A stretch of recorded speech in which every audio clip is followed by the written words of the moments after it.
Test. We good. I feel like Britney Spears right now. I just feel like I should do like a Britney Spears rendition.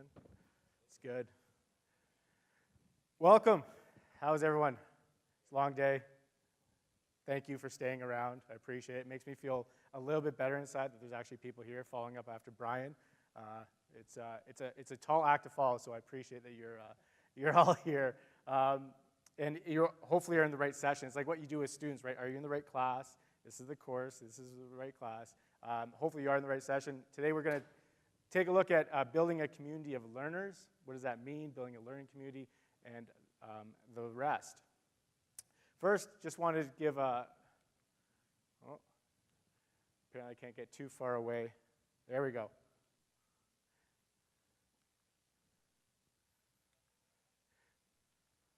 Go back. Go back.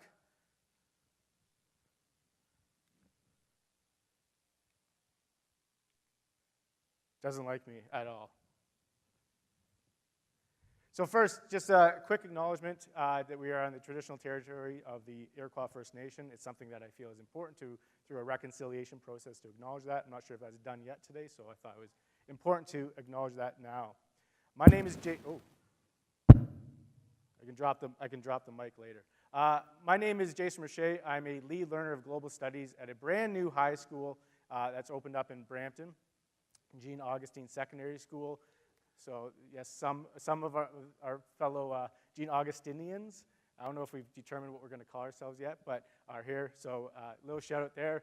You find me on Twitter, blogging. I haven't blogged in a while, but it is something I try to keep up with. It's just that opening a new, how many of you have opened a new school? See, no one told me that it's completely nutso. So I haven't been able to really do the blogging thing because of everything else that has gone on. And again, my About Me page if you need more information.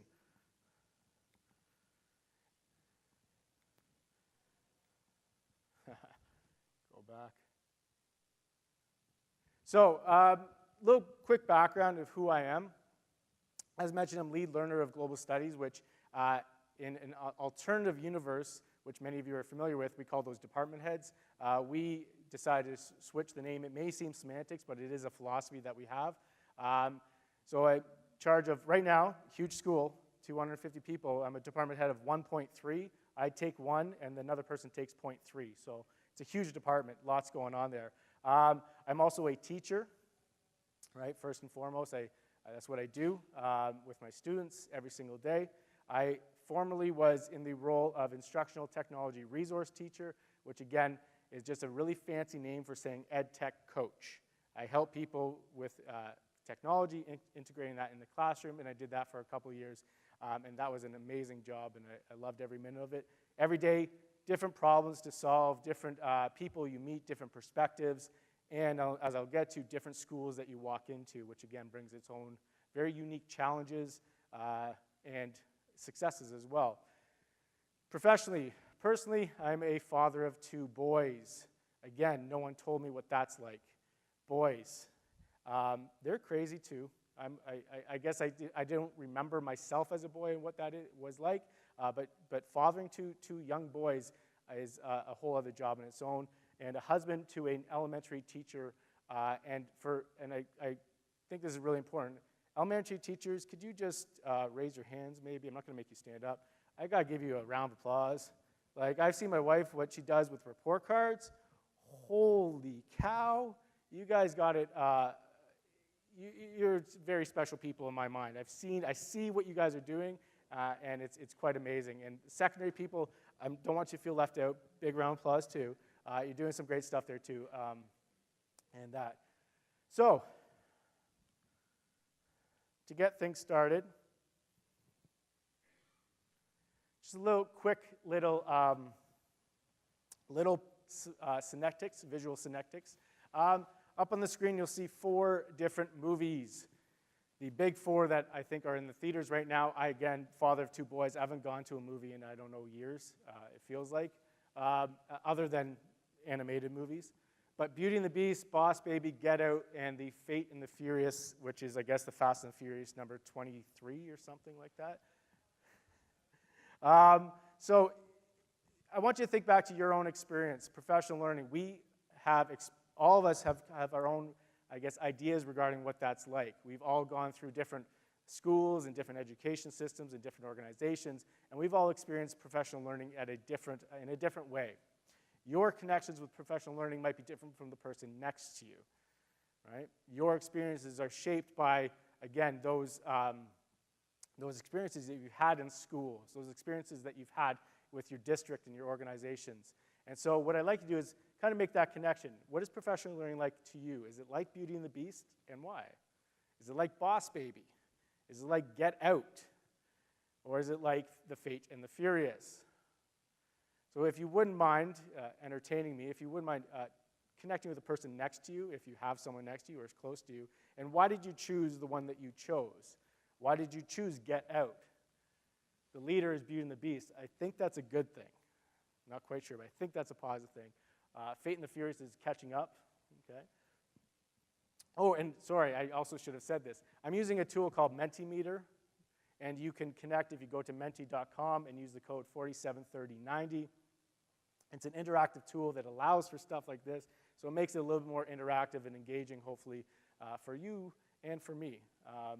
How many of you use Nearpod or have used Nearpod? Yeah, they've kind of gone to that whole, like, oh, we got you in here now, you like it? Good, now pay. And you guys, it's totally not free anymore. So this is a little background there, so you might want to use it. Does anyone want to share why they chose one of these? Beauty and the Beast?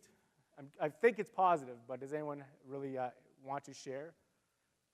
Why Beauty and the Beast? Was it because it's beautiful, but then all of a sudden someone else comes in the room and then it's like, oh, God, let's get out, Beast. Yeah.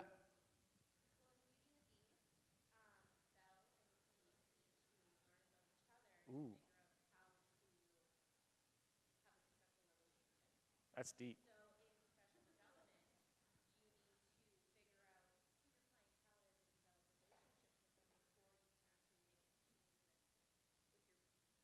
I like that. Can I use that? Like, okay, I'm going to trademark and make money off it. I'm going to also do a Kickstarter, I think, in 30 minutes with pasta salad. So, and I might add that into it and make some more money from it as well. Boss Baby, any thoughts there? Yeah.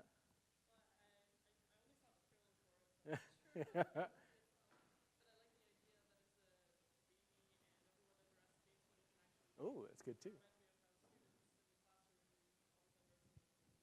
Absolutely. Yeah, and they secretly plot to take over your classroom, right? To rule it. Yeah, absolutely. Get Out. Again, I just assume the Get Out, you're choosing that because it's just been that kind of thing, right? Get out, quick. Write down your name. You're there. Take the attendance. Okay, and I'm out, right? And lastly, Fate and the Furious. Is your PD all about driving cars? Because that's awesome. I want to go to your PL. All right.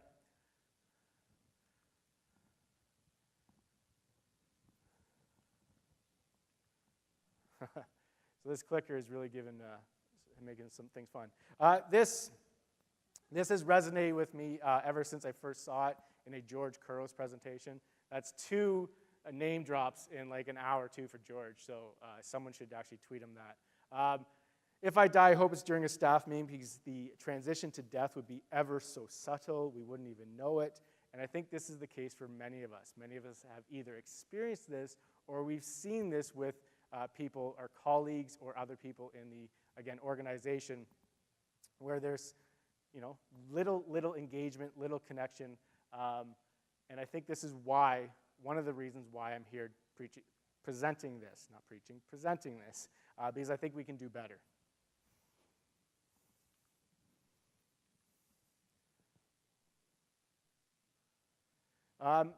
This quote, the learning process, right, is one which engenders and reinforces wanting to learn more. It's something that I think in many of us we have, but it needs to be kind of pushed a little bit. It's absent the wanting to learn, the learning context is unproductive. It doesn't matter what we want to do. It doesn't matter that we want to create that makerspace. It doesn't matter that we want to do design thinking. It doesn't matter as a staff we want to push our assessment knowledge. It doesn't matter if we don't have that learning culture in our buildings or our organizations, it just doesn't matter. That learning culture is kind of the root that allows all those other things to then grow. And it's one of the things that has resonated with me, again, ever since seeing this, because I think it's something that's so powerful, yet we often overlook. We often overlook how important this is in developing it in our organizations. I was very, very fortunate in the last year to work on a very amazing team of 8 other educators in Peel to craft the Empowering Modern Learners document. It's something that we as an organization, we knew about. We wanted 21st century learning. We knew we wanted modern learning. We knew we wanted this philosophy, this idea that everyone would embrace and everyone would look at and go, yeah, I want to do that. And so I was happy when they asked that I would contribute to this. And this is a document that I'm very proud of, and one that you'll see. It's kind of fuzzy, but one of the elements is the learning culture. In that group of 8 of us, we went through, okay, well, modern learning, what does that mean? Well, we know technology is important. We know that learning environment is important. We know that assessment knowledge, assessment literacy is ever so important, right?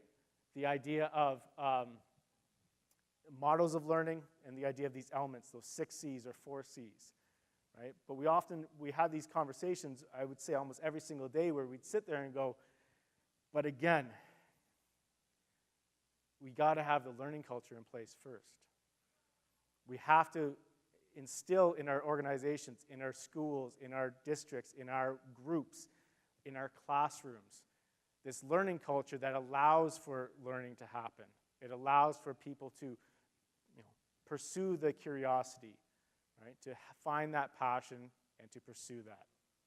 And I've given a little link there if you want to check it out. It's available if you search for it as well. The other thing, again, I'm a Peel teacher. We are first or second, I can never really remember, largest district in Ontario, if not Canada. 246 schools, 1,273 kilometers squared in terms of area, and 153,700 students. That's a heck of a lot of people. It's a heck of a lot of little kids, it's a heck of a lot of teachers, it's a heck of a lot of buildings, and each one of those has its own different and distinct culture. This could be a small city anywhere in Ontario of just little people. Now just tangent for a second and picture that, for right? 18-year-olds and under only in the city, 153,000 of them. That would be crazy, but it might kind of be cool too. I don't know. As an ITRT, I didn't support all of them. In a way, I did support our whole organization, our whole district. I was in charge of supporting directly 12 different schools. One of them was a jail. That's awesome, by the way. Does anyone have that kind of opportunity to work in that kind of environment? Because that's a whole different ballgame, right? We all go to work every day and we play baseball. They go to work every day and they are playing a whole different sport completely, right? And what I saw when I went through these organizations, these different schools, is that each of them had this distinct learning culture, or lack of. When you walk into a building and the first thing that you sense is this, like, I don't know, elevating feeling, where you walk in, you're like, oh, there's people talking about learning. There's people meeting over there, and they're discussing what they're going to do in the classes. You walk down the halls, and you see the doors are open, right? You see the work that's on the walls. You see all these different passions and pursuits being explored every minute of every day in that school. You get a sense very, very quickly, yeah, they got a learning culture. There's something here that they've done that allows for people to go to work every day and to pursue something that's so important to them and feel positive about it. And I also then would go from, so that would be, let's say I had an appointment at 8:30. The 9:30 appointment, I would travel to another school, and I'd walk into that building, and it was the building where you instantly went like this. Oh, God, right? The walls close in, right? The halls are narrow. They're not physically, but they just feel narrow, right? You don't see the interactions happening. You actually see, and this happens again in our district, you walk into schools and you see nobody. You see halls that are empty. You see doors that are closed. You see staff rooms that are shut completely, and the window, yeah, that's got paper over it. Don't look in here. And that, what I got the sense of really quickly is that there's this distinct lack of a learning culture, this lack of sharing and collaborating and so on and so forth. And these two experiences have really driven me to say, hold on a second, we can talk about everything. And I think it's amazing stuff going on. You know, maker spaces, design thinking, coding, creativity, assessment, all these things. And I again, pursue those. Amazing, excellent. But I think we also have these conversations as an organization, as a community of learners, to ask ourselves, do we have the learning culture? Do we have what's necessary to support this? And Brian, if you were here in the previous session, said, all the maker spaces, what do you need? You need people. In a building, what do you need for a learning culture? You need people. You can do whatever you want, but you need the people.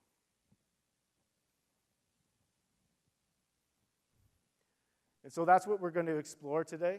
And again, at any point in time with Menti, and you'll see it, you can click the question mark. If you have a question, click that. I'll get notified of that, and we have that conversation. My approach to this is just that. I'm not used to standing in front of a huge lecture hall. And by the way, before you leave, I want to take a selfie because I told people I was going to be talking in a room like this. No one believed me or thought it was crazy that someone would let me speak to a room like this. So we're going to have this open and honest conversation about what is a learning culture and really trying to explore this and do some reflection as well with this. Are we a part of one? Are we not? And I don't know. And I don't think there's a necessary definition where we can, or a piece of evidence, a singular piece of evidence to say, yeah, we got one. So we'll have these conversations, these questions, and hopefully maybe some answers. So, to start things off, what's a learning culture to you? What do you think it is? Okay. On this, you can quickly craft maybe a little point or two. I'm not looking for full essays here, please. No thesis statements and supporting paragraphs and all. But what is a learning culture to you? And let's see what we come up with.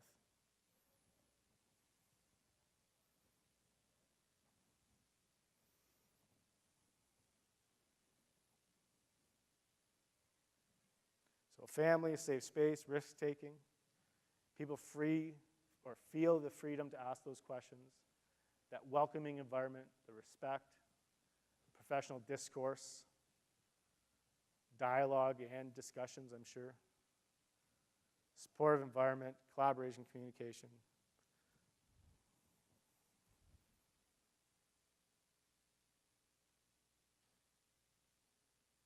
Awesome.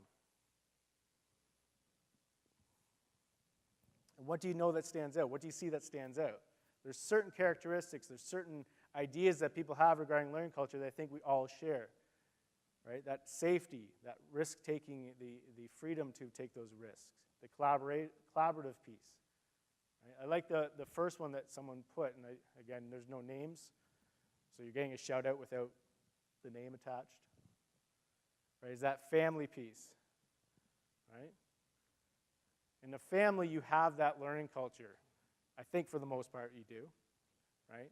Where you can go and you can talk to your parents or your siblings and that, and you can explore those questions that you have, and you have that safe environment, right? You can explore the questions, you can find the answers or not, but you at least have that space where you can collaborate as that. So I think that's really important. And I think before you even answer that, I think I have this idea that you were going to answer similarly to what you see here, right? These key characteristics of a learning culture, in my mind, in my belief, right, has this growth mindset. Right? We hear about it almost daily or weekly in our schools. You need to have a growth mindset. You need to have a growth mindset. Students need to have, yeah, I agree. And I think that's really important in the learning culture idea as well. The equality and equity piece. Over the last couple of years in my role, I've really explored this more and more. Technology, whenever we're talking about technology, this is always coming up. We're talking about assessment, this is coming up. Equality, giving everyone the same thing. Equity, giving everyone what they need. Right? And I'll come back to that in a second. The risk-taking, not just feeling empowered to take risk, but actually taking the risks. Because we can all feel like we are empowered to take risks, but how many of us are actually taking those risks? If we're in an environment where we're not seeing that, I think we're falling short there. The curiosity and exploration. Every single week, it seems, there's something else worth exploring in education. Right? Coding, maker spaces, augmented reality, the HoloLens stuff, virtual reality. It's all these things worth exploring. Are we doing that? Communication and transparency, I think, is also go hand in hand there. Okay? Feedback and honesty.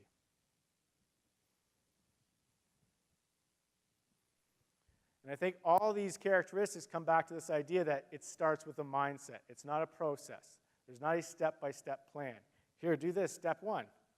Get a plant. Put it in your staff rooms. Right? It will develop this learning culture. No, there's no plant. Right? There's no secret formula. There's no magic sauce. Right? There's nothing. But it does start, I think, with a mindset that all of us and everyone in the organization has to bring. Right? And mindsets, we're seeing them more and more. We're starting to see that, yes, these processes and that we've talked about, it's not about a process, it's about a mindset. So design thinking, this is from Stanford D School, the design thinking mindset. Focus on human values. Empathy is huge. Showing and not just telling, being able to communicate your ideas visually. Embrace experimentation, right? Risk-taking, take those risks. Mindful of process. It's not the end goal, it's the process that matters. Okay? Bias towards action, doing. Don't just design this app, make this app. Okay? Radical collaboration, working together, and this idea of crafting clarity. Make it clear. Okay? There's a question here. Does anyone have a question? Yeah. Sure. Sure.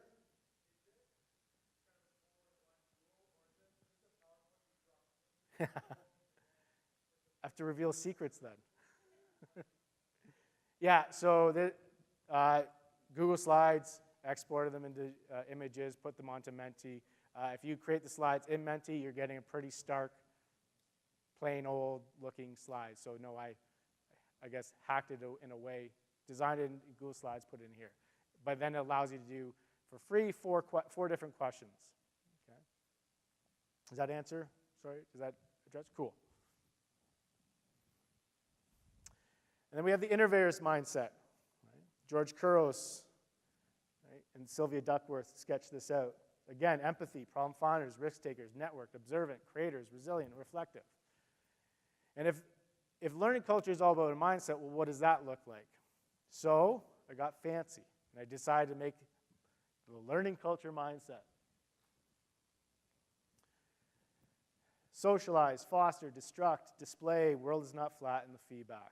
So give me a second to go through some of this. The socialize piece, that's the communication piece. That's where open and honest communication has to happen. We need to have these conversations. You need to be open to have these conversations. Right? You need to have classrooms and doors that are open so people can have those conversations. You need to have the spaces to have those conversations. And again, it comes down to that connection piece, communicating, connecting, being transparent, being honest, taking those risks to have those conversations. The foster. I was going to put growth mindset in here, but I don't have a problem with growth mindset. I'm going to put that out there first. But I do have a problem when everyone says, just have a growth mindset. We'll solve the world. Everyone just, presto, you have a growth mindset. And often that's what's kind of being talked at or to people with, right? Develop a growth mindset. Do it. How? Does anyone have those conversations? How do you develop a growth mindset? How do we get there? Yeah, I agree. We should all have growth mindsets. But we have to take the attitude, the steps, start that process of developing that growth mindset. That's fostering. We need to help and allow people to develop that. Again, to empower them to do so. The destruct. This is the idea of the barriers piece. There are tons of barriers, not just physical barriers, but barriers in systems that doesn't allow necessarily for a learning culture. Processes, systems, policies, right? All these things that do prevent growth mindset from happening or learning cultures from happening. We need to break down those barriers, right? The walls of our classrooms, I'm not just talking about that. right? But we need to destruct some of those barriers. There are things that we've done because we've always done it, right? The greatest harm in education is doing things just because we've always done them that way. Why? Let's not do things just because we've always done them. Let's do things because it's best for the school and therefore best for the students, best for the staff, best for education. Display. Let's put our work on display. Right? Let's put our learning on display. Tweet out what's going on in your classroom, but tweet out you making the lesson to what you're doing in the classroom. Tweet out you learning this concept that you had no idea what you were doing before. Right? You had to go into your, I remember this, grade 12 economics class and teach them Laffer's curve. What the heck is that? I took economics, 2 courses in university. Then all of a sudden I was deemed to teach economics for everyone. Okay, I got to figure this one out, right? Put it on display. Put that learning on display, not just the product, the learning. Share those blogs. Share those Instagram posts, Snapchat. Share the learning. Share the process. Put it on display. World is not flat. Be adventurous. Take risks. Be curious, right? If we believe that the world is flat, then we're not going to go anywhere. The world's not flat, we know that. Okay, so let's go figure something out. Let's go explore. And lastly, the feedback piece. In a learning culture, we need to be open and able to not just give feedback, but accept feedback. How do we know our students, how does our students know what they're doing is correct? How do they know what they're doing is learning? How do they know that they are going down the path that we want them to go down? It's the feedback. Professionals, how many of you get that feedback other than your TPA 1 every 4 years? Right? How many of you get feedback on a daily basis? How many of you get feedback when you present to a group of your peers?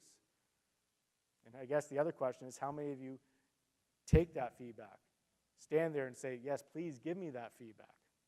Right? We need to have that process in place, not just of giving the feedback, but of being able to take that feedback. So just take a second there. Which ones are you currently doing in your building? Which ones are you really encouraging others to do in your building? Which ones aren't happening?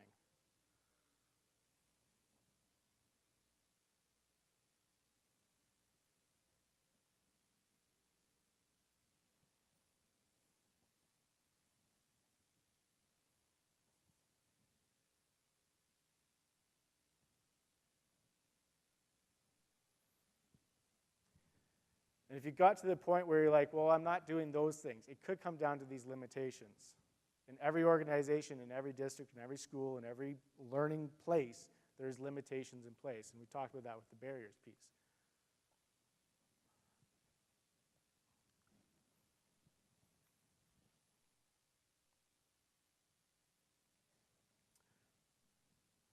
So, what I've put out there is a little ranking.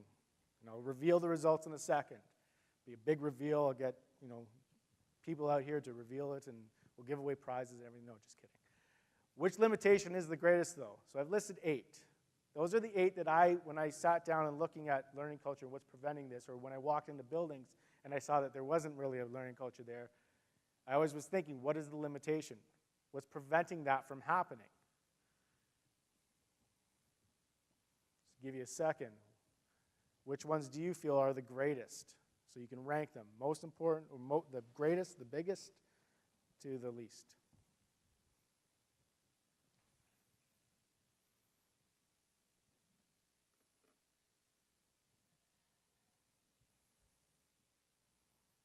While you do that, I'm going to prove people that I'm standing in front of all these people.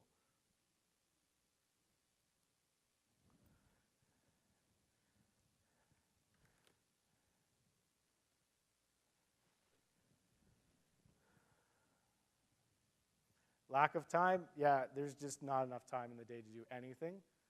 Not enough time to build in this development of learning culture, not enough time to pursue those passions. And I think that right away would be the one that stands out. The lack of intentional critical friendships. Again, not all of us have had this, but I've been very lucky. I've worked in buildings with people who I have always had a relationship with where I can go to them and I can say, this is what I'm thinking. Does this make sense to you? And not just say, yeah, go do it. I got to do all this. I got to mark this paper. I got to develop my own lessons. I don't have time. Just, yeah, right? It's like when you say, how's your day? And people just say, good, right? No, actually having that relationship where you get in that conversation to build on ideas too. I think this is a good idea, and then the person coming back saying, yeah, and let's try this. Let's do this. Oh, let's do this together? Cool, let's collaborate. And that critical friendship piece, in my mind, is one of the most important things that you can have in a building as an educator. Having someone where you're thinking of something and you can bounce that idea off of them. The systemic barriers, the building, the timetable, the documents, the focus from the board that's being pushed down our throats, I guess it feels like at times. This is what we got to do nothing else. Right? Math. No offense to math teachers, I get it, it's important, it's good stuff, but we can't discard everything else. And sometimes that's what it feels like with what's being put in place. The buildings, how they're created. I've yet to see a school that's designed in a way that's allowing for the learning culture to blossom, to grow, where the classrooms don't have these fixed walls, where the doors aren't attached and that's one way into the classroom and one way out, right? Right? The buildings, I think in a lot of cases we overlook the fact that the buildings are what allow the learning cultures to happen in a better or a different way. And you see what's going on with some Scandinavian schools. There's some amazing things going on there. Why can't we do that here? Just throwing it out there. Okay? Timetables, right? Being purposeful with the timetables to allow for the culture to foster, to giving time to release people from their day-to-day tasks to develop those learning cultures. The debriefing of PL, you get the PL. How many of you sat around the 15 minutes at the end of the professional learning? So I don't say PD. Development seems like seems negative. We don't develop teachers. We allow teachers to learn. Right? Professional learning, at the end of that, having the opportunity to debrief it. Right? 15 minutes. Not just with the content, but the way it was delivered. So yeah, the staff meeting, great, important stuff, but I don't want to sit around for an hour and just get stuff that I could read in an email. Right? The empowerment, empowering others in your building to take on those leadership roles, take on the learning roles, teaching others, sharing what they're doing. The limited spaces. Years ago, I was with someone else. We worked together. We decided that technology, it was like 2007, BYOD coming in, building.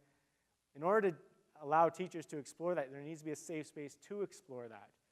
How many buildings have that? Safe spaces not just for students to learn, but safe spaces for teachers, for educators to learn. It's not the classroom necessarily, right?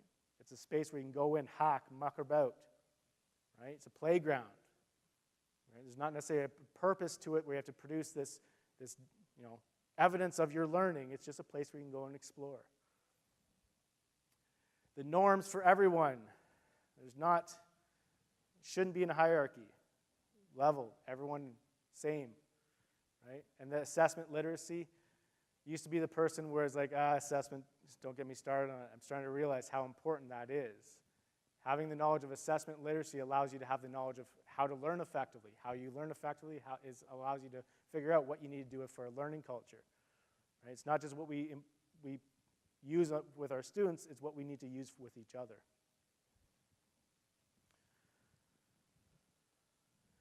So, as mentioned, developing a new school, being a part of a team of 22, I think. I always get 22, 23 staff. It's a pretty good sociological experiment about how to create a learning culture. And there are successes and there's failures, and we'll get into that a little bit. But there's also tools that we have found, or that I think, could be really beneficial to developing a learning culture in your school, in your organization, district, whatever. Okay, and these tools are not meant to be revolutionary. I'm not going to suggest all of you need to get this VR lens and it's going to show you a learning culture, and no. These are pretty simple tools. First one, team communication, Slack. We use this at our Gene Augustine right now. I can pull it up in a second. Communication happens during school hours and after school hours with our colleagues, right? Many of those conversations that we have with our colleagues is a text message maybe back and forth with a small group of people. Slack is a messaging system for a whole organization. And again, I'll show you in a second. Multiple channels, all sorts of different topics, allows for conversation to happen organically, all the time, 24/7, where you can ask questions, share resources, and so on. Everyone, again, key, everyone is a part of that conversation. It's not a special iMessage group that only 5 teachers in the building are a part of. It's a Slack, it's a messaging system that everyone is a part of. That communication piece that we talked about before, that social piece, is so important. Learning is a social process. Right? If we don't communicate our learning, then we're not going to learn.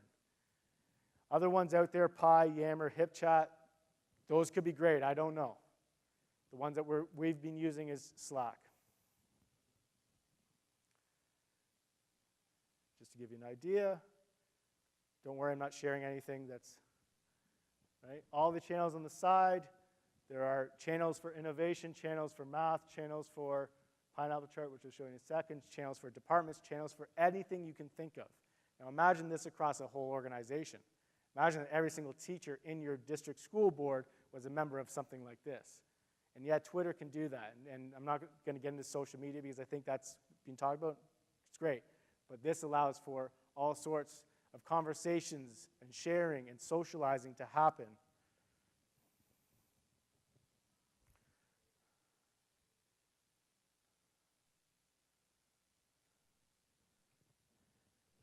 And Pineapple Chart. How many of you heard of Pineapple Chart before? How many of you are using it at your school? Okay. Background, Pineapple Chart. The pineapple is a symbol of welcome. For those who don't know, we talk about opening our doors to our classroom. Yeah, we got to open our doors to our classroom. That's probably step one, else you can't enter. That's just law of physics or something, okay?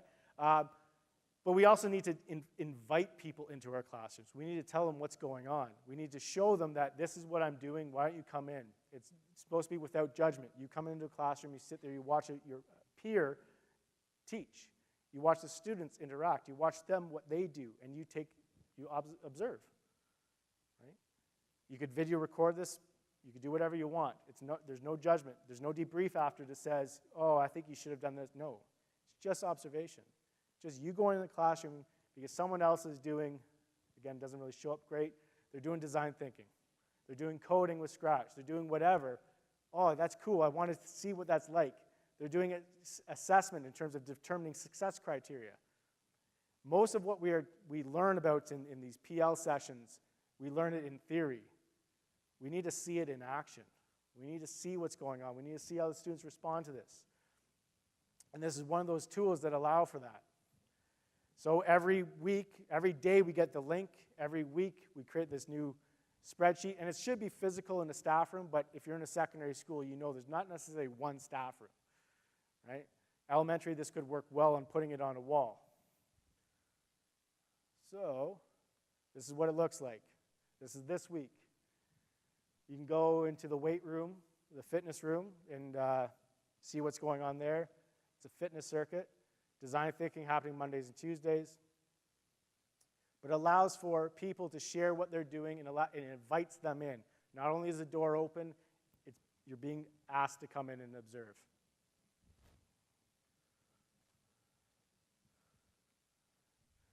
And learning management system. I don't care what you use. Microsoft Classroom, Edmodo, Canvas, D2L, I don't care. We're using Google Classroom for our professional learning. We ask our students to get onto our learning management system because we share resources. We have them in terms of what they're doing and what they're learning being connected in this way. We need to do this as a group as well. It puts the learning on display. It allows for the socialization to happen. Right? It allows for all those elements of a learning culture to, again, not just happen in person because that's sometimes not possible. And it brings everyone together into one classroom. We're all learners. Teachers, administrators, students, we're all learners. So I know in time we're slowly coming to the end, so let me give you some strategies. And again, this is based on really, really, really, really sound scientific research. Not all.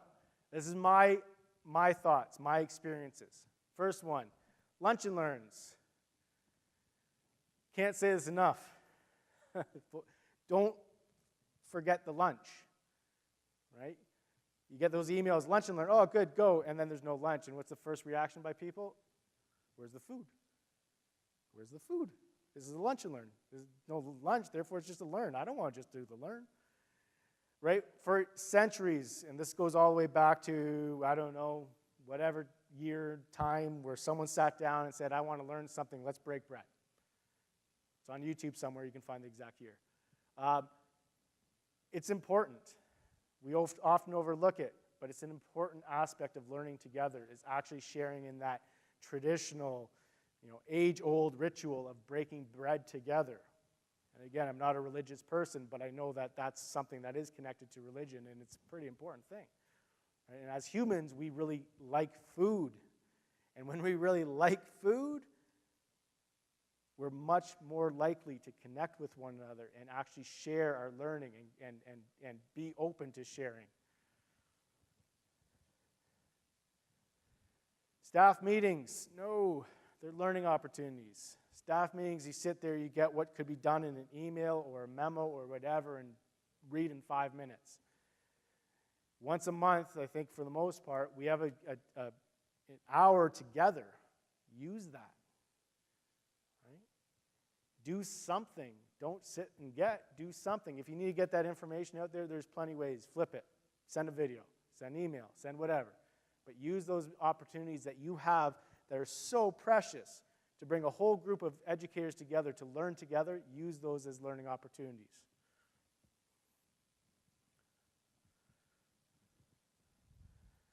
Virtual doesn't have to be traditional. Go virtual. Hangouts. Last year, when I was in the role of ITRT, there was a snow day.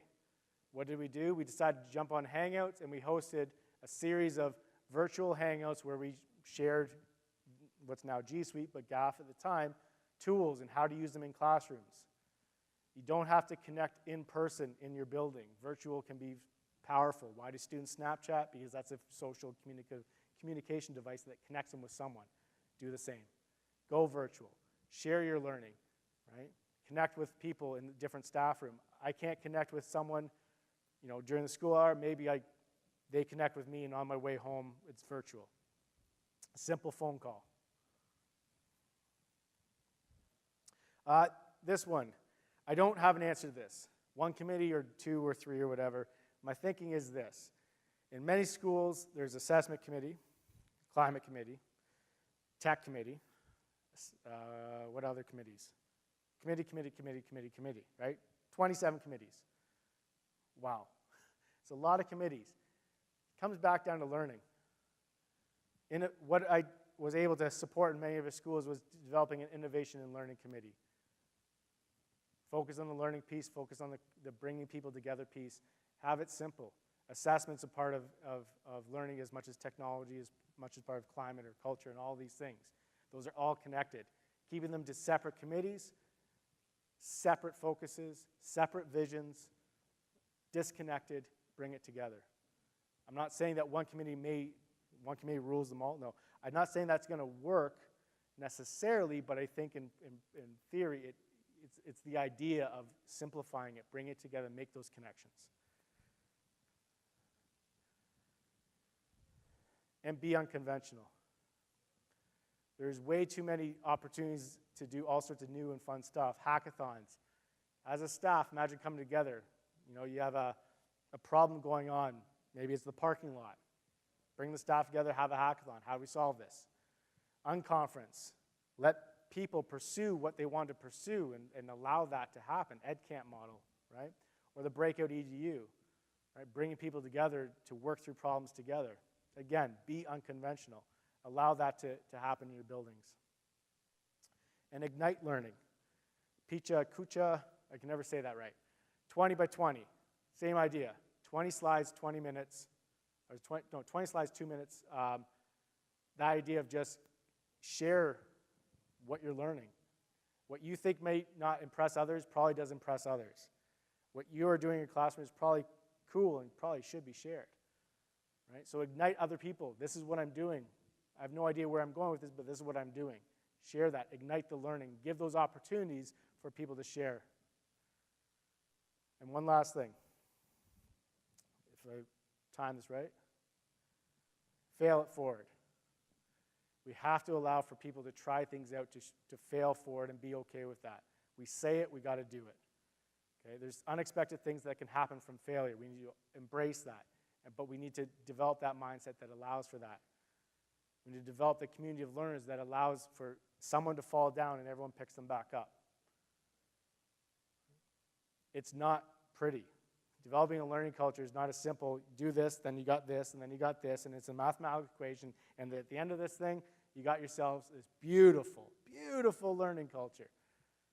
No, that is that straight line. It is not a straight line. In our first year at Gene Augustine, we are discovering that pretty quickly. It is a bunch of different successes and a bunch of different failures. But as long as all of us have that idea about, okay, I'm going to fail, but I'm going to get back up, and I got other people have my back, then you got that learning culture that's going to start, and you're going to foster that more and more.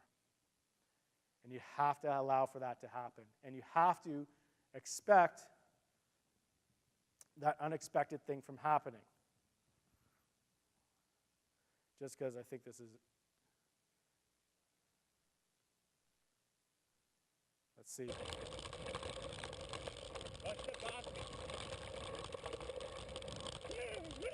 Whoa! Holy cow! Shit! Didn't see that coming. Expect the unexpected. You're going to get knocked down. You got to get back up.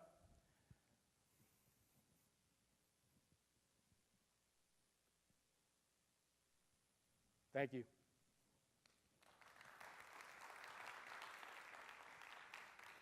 So again, if you have questions, feel free, tweet me, email me, whatever you want to do about me.